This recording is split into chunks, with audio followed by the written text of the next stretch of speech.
여러분, 안녕하세요. 앞으로 로또야사 채널을 운영하게 될 진행자 로또킴 인사드립니다. 시작에 앞서 채널에 대한 안내 말씀을 잠깐 드릴게요. 앞으로 저희 로또야사 채널에선 로또 관련 실제 발생했던 사건, 사고들과 여러 가지 유익한 정보들을 다루게 될 것인데요. 우리나라뿐만 아니라 세계적으로 로또 복권과 관련된 사건, 사고가 끊임없이 이어지고 있습니다. 오늘은 그 첫 번째 사건으로 소금장수 박 씨의 빼앗긴 로또 1등에 관한 이야기입니다. 영상을 끝까지 보신다면 로또 복권으로 뒤바뀐 삶의 기구함에 슬프고 그 뻔뻔함에 분노하며 어마무시한 반전에 피가 거꾸로 솟을 것입니다.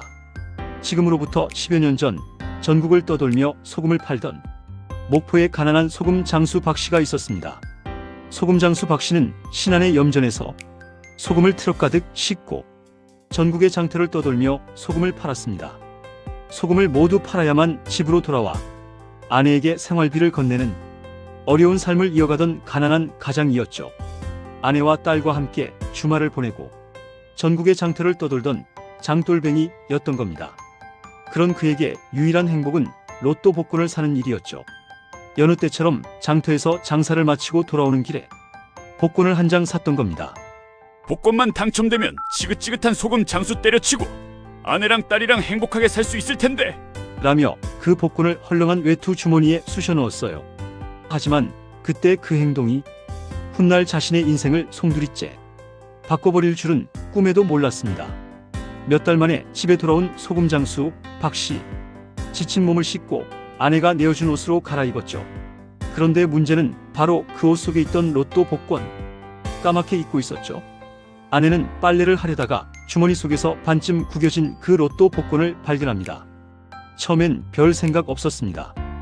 허허, 이 양반 또 이걸 샀네. 되지도 않으면서. 그런데 호기심에 그 번호를 맞춰본 순간 와우!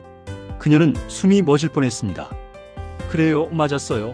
그것도 무려 1등이었습니다. 여러분, 보통 사람이라면 어떻게 했을까요? 남편을 불러 기뻐하며 같이 울고 서로 부둥켜 안으며 새로운 삶을 계획했겠지요. 하지만 이 아내는 달랐습니다. 왜냐고요? 그녀에겐 남편 몰래 만나는 내연남이 있었거든요. 더구나 남편은 평소 술만 먹으면 폭력을 일삼는 사람이었으니 아내의 마음속엔 오래전부터 이혼의 불씨가 숨어 있었던 겁니다. 그녀는 마음속으로 이렇게 다짐했어요. 그래, 이 돈 내가 가질 거야. 그리고 새로운 삶을 살 거야. 그날 이후 아내는 끔찍한 계획을 짜기 시작합니다.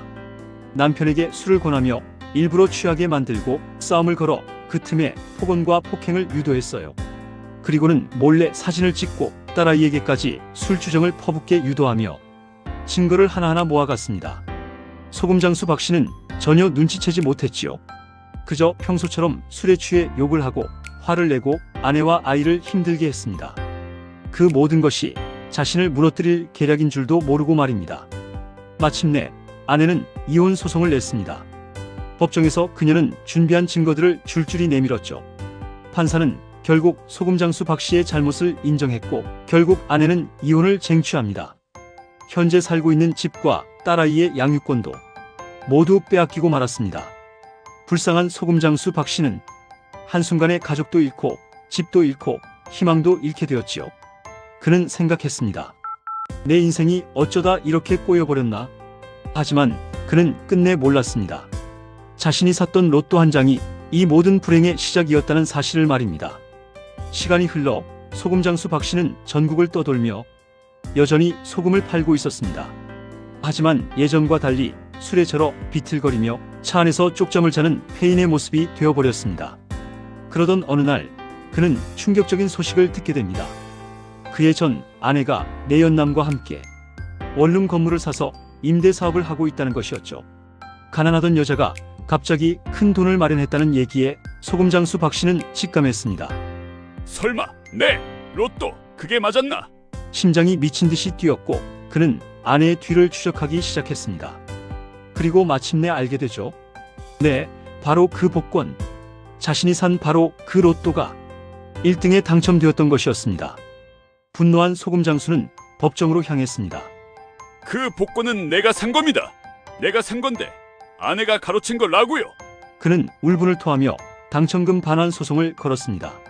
하지만 세상은 그렇게 호락호락하지 않았습니다. 복권 판매점 주인은 그를 단골로 기억하고는 있었지만 당첨된 그 주에 그가 구입했는지는 확실히 기억을 하지 못했습니다. 게다가 가게에는 CCTV조차 없었죠. 판사는 결국 그의 주장을 받아들이지 않았습니다. 그렇게 그는 마지막 희망마저 잃고 말았지요. 그렇게 몇 년이 지난 지금 여전히 박 씨는 전국을 떠돌며 소금을 팝니다.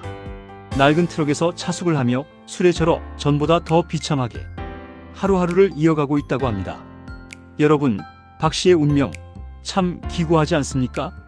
누구나 꿈꾸는 로또 1등이 어떤 사람에겐 축복이 아니라 저주가 되어버린 겁니다. 이 사건이 우리에게 주는 교훈은 무엇일까요? 돈이 많고 적음이 행복을 정하는 것이 아니라는 겁니다. 마음이 바로 서 있지 않으면 행운조차 불행이 되고 맙니다. 여러분, 혹시라도 로또에 당첨된다 해도 그 돈이 진짜 행복을 가져다 줄까요? 진짜 행복은 지금 곁에 있는 가족과 작은 일상에서 오는 감사에서 피어나는 것이지요. 그러니 오늘 하루도 소금 장수의 슬픈 이야기를 떠올리며 가진 것에 감사하는 마음으로 살아가시길 바랍니다. 오늘 이야기가 내 일처럼 마음에 와닿고 분노가 치밀었다면 구독과 좋아요 부탁드려요. 여러분의 옆에 있는 내 아내는 절대 아니라고 자신하는 분은 1번, 자신이 없거나 모르겠다는 분은 2번으로 댓글에 투표해주세요. 저는 두 번째 이야기, 캐나다 토론토 교민사회에서 실제 발생했던 잡화점 김 사장의 로또 이야기로 찾아뵙겠습니다. 알림 설정하셔서 제발 놓치지 말아주세요. 감사합니다.